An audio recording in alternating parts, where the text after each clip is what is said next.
var mı? Anlamadım. Var mı? Olma mı?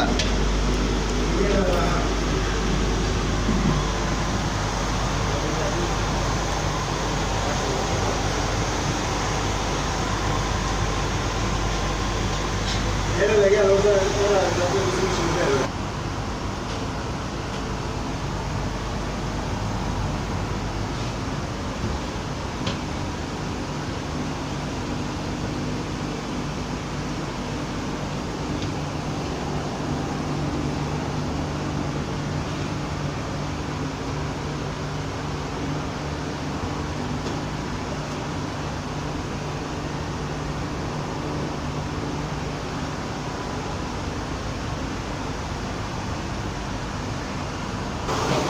Benim kamerada mıknatıs aldım ben şeyden. Amazon'dan mıknatıs seti var, ben sana hemen göstereyim. Kameradan. Benim kameraya git.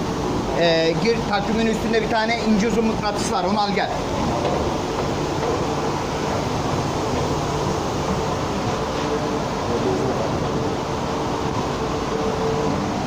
Nerede?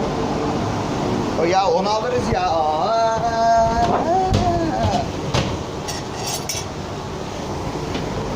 Sonra yalama yapar ya sıkışık. Tam kalırız orada ha. Sıkışma, sen bir müsaade et bana. Sen bir...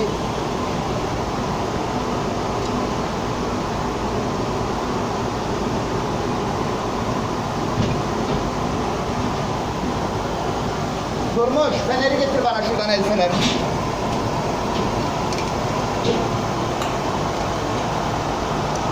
Bir tane de tornavida ver. Siz bir tutun Yaşar Usta.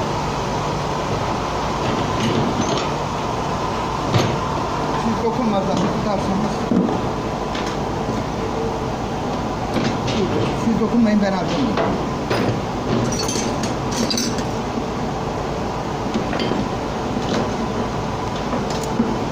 Bu işler bizim işimiz baba, ayıp ediyorsun ya. Bez mi? Bez ver, bez ver, bez. Tamam. Bu işler bizim işimiz ya, hiç.